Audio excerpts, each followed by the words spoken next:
Understanding power requires understanding its appeal.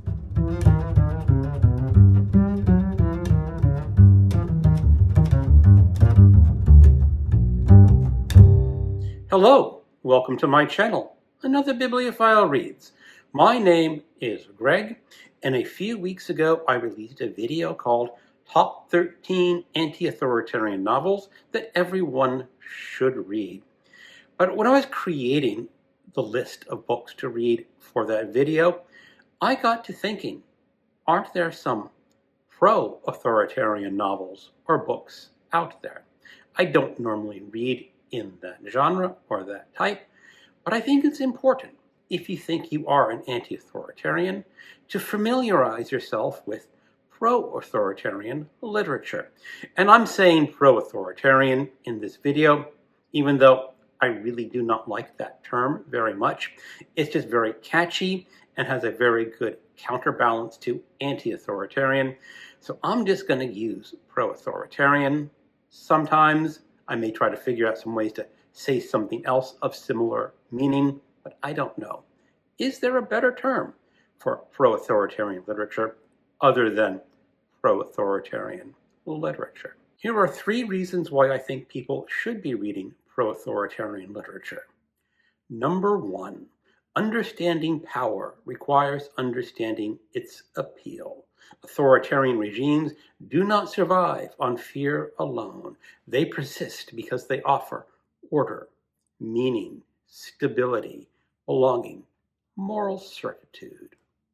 Number 2, anti-authoritarianism is stronger when it's not naive. Reading across ideological lines builds intellectual immunity. In short, know thy enemy. Number 3, many pro-authoritarian works are cautionary precisely because they are sincere. A number of authoritarian sympathetic novels are unsettling because they are coherent, disciplined, and emotionally compelling. Again, understand what you are reading and why it is attractive to some people in this world. Reading pro-authoritarian works isn't about agreeing with them. It's about understanding the emotional and moral logic that makes authority appealing.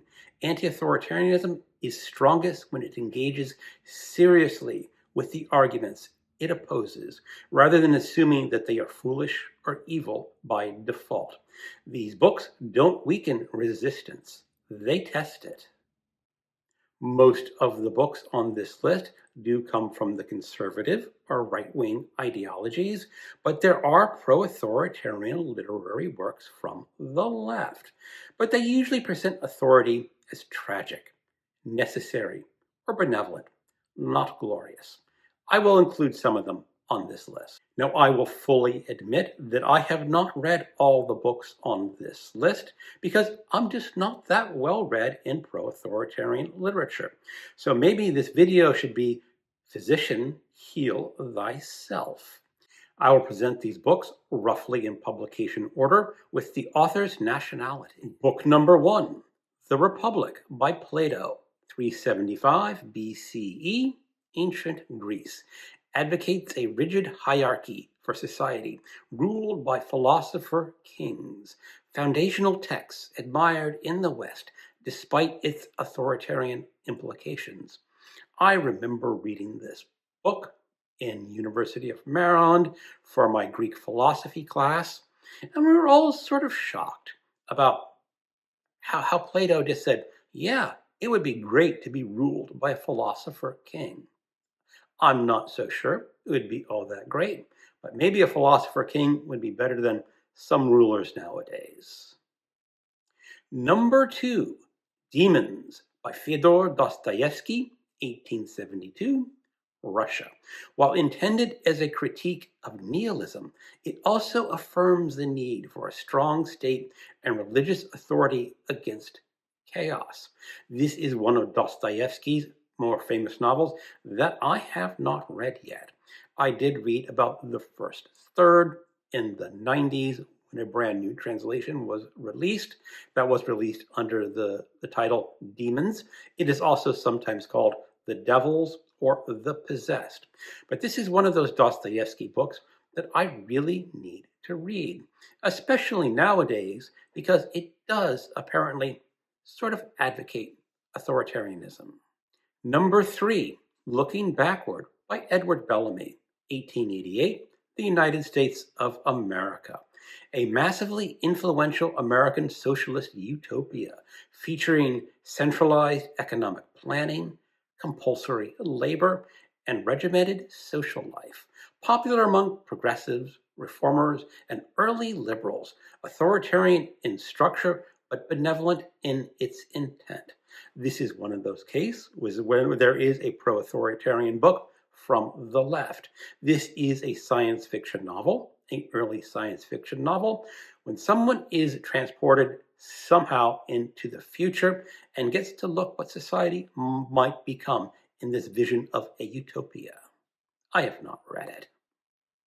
Number 4, The Revolt of the Angels by Anatole France, 1914, France. Satirical but paradoxically admires order and hierarchy, often read as ambiguous towards authoritarian structures. Revolt essentially retells the classic Christian story of the war in heaven between angels led by the archangel Michael and others led by Satan. The war ends with the defeat and casting of earth to the latter. Now, how can you resist a satire about angels fighting it out in heaven? I'm really rather curious about this one because this is another novel that I have not read. But there is a revolt against authority, I guess, against God in heaven. And how does it come pro-authoritarian? I don't know. I should read this one. Number 5, The Foundation Pit by Andrei Platonov, 1930, the USSR. Ambiguous but crucial. While often read as tragic, it normalizes coercion, sacrifice, and dehumanization in the name of socialist construction. Its power comes from treating authoritarian suffering as meaningful, even sacred. I have this book right here in my NYRB collection. I did try to read this about a year or two ago. I got about 80 pages in and was a little bit underwhelmed or challenged by the nature of this book and the Soviet system. So it is a book that I want to read eventually. And again, this is another novel coming from the left. The best way to describe this novel is an example of the Soviet socialist realist literary tradition. In essence, this is a novel about a bunch of Soviet workers gathering together to build a great big foundation pit for enormous palatial building. Back when I was at the University of Maryland, I was sort of introduced to this Soviet social realist literature. I never got to read a lot, but the best example, my professor said, was this novel called Cement by Fyodor Gladkov, which again is just about building a building. I guess the Soviets saw that as hugely heroic. Number 6, That Hideous Strength by C.S. Lewis, 1945, The United Kingdom. While a critique of technocracy, it presents authoritarian Christian hierarchy as the antidote. Now, I know there are a lot of readers out there who love the Narnia series, and the Narnia series is, I understand, loosely based on Christian teachings, and is one of the reasons why I have never read that series. And That Hideous Strength is, I believe, the second or third in a different trilogy by C.S. Lewis. But I do not like the Christian teachings. I do not like the church. I do not want to be ruled by the church. But apparently C.S. Lewis thinks it's perfectly fine to have the church as an authority above you. So maybe this is a book that I should read someday. Number 7, Atlas Shrugged by Ayn Rand, 1957, The United States of America. reinforces a worldview where elite figures should rule unencumbered, influential beyond fringe libertarian circles. I did read this book in the 90s when I turned 30, and I thought it was hotcakes, really great. Back then, I was a little more conservative in my political and economic views, and somehow I got older and realized that Ayn Rand was full of horse crap for the most part. And if you do not know, this is a novel that says that smart people, especially business people, know what they are doing and they should rule unencumbered and not have a naughty, wicked, evil government tax them. I think reading this book is a rite of passage for many younger readers, even though I read this in my 30s, or maybe my 30s was the right age to pick up this book. Either way, I would not want to live under Ayn Rand's authority of super businessmen. Number 8, Starship Troopers, Robert A. Heinlein, 1959, The United States of America. Popular military science fiction presenting civic virtue through military service. Society limits citizenship to veterans, often read as pro-authoritarian. Now, I first read this book sometime in the 90s, I believe, and I was really rather unsettled by how much Robert A. Heinlein admired the military and military service. There was a movie made of this book that sort of satirized this vision, although a lot of people thought that movie actually was very pro-authoritarian. But was it really pro-authoritarian, or was it satire? I'm just talking about the movie. But the book, I think Robert A. Heinlein was serious. He really liked military service. And is that necessarily a bad thing to be ruled by the military? Yes, I think so.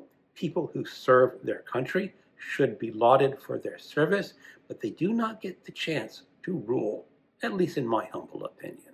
Number 9, The Camp of Saints by Jean Raspail, 1973, France. An alarmist anti-immigration novel, embraced by far-right, but also widely reviewed and discussed in mainstream press in the 1970s and beyond. There has been rumor that the current White House staff member, Stephen Miller, praised this novel to other people on Breitbart News, but there is no confirmed on-the-record public statement by Stephen Miller praising or endorsing The Camp of Saints. But there is credible reporting that he referenced it or defended it privately. I have not read The Camp of Saints, but as I understand it, this novel depicts France, and to a greater extent, the rest of Europe, destroyed by allowing empathetic immigration. There are lots of immigrants from other countries other than Europe and France, and once these immigrants are allowed to be received in Europe, they drag down the system because people are too kind and cannot let the immigrants just die off the way they're supposed to. I guess that's one opinion. Number 10, The Turner Diaries by Andrew MacDonald, the pen name for William Luther Pierce, 1978, The United States of America. This is an explicitly neo-Nazi novel advocating an authoritarian ethno-state. Fringe today, but had real-world influence on extremist groups.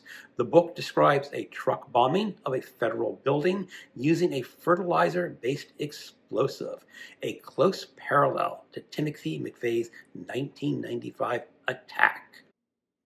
McVeigh's case is the clearest example of a fictional work functioning as a terrorist blueprint in modern U.S. history. But the Turner Diaries did not cause the bombing by itself. McVeigh's radicalization drew from multiple sources: white supremacist ideology, militia movements, anti-government conspiracies, and personal grievances. But among extremist texts the Turner Diary stands as one of the most concrete narrative models for his attack. And if you do not know the basic premise of this book, it depicts a all-out race war with minorities as the enemies and the white race as the heroes. I have not read this book, and I don't know if I could bring myself to read this book. It is apparently that vile. Number 11, Q by Luther Blissent. This is the pen name for a group of Italian authors. 1999, Italy. Ambiguous, but sympathetic to radical Protestants, but also portrays an authoritarian Catholic Church as an efficient and inevitable outcome. Again, I am not really fond of the Catholic Church, or any other church for that matter, but I do not want to be ruled over by a church, and maybe learning a little bit of what appeals to this church rule would make for good reading. Number 12, The Soldier of the Great War by Mark Helprin, 1991, the United States of America.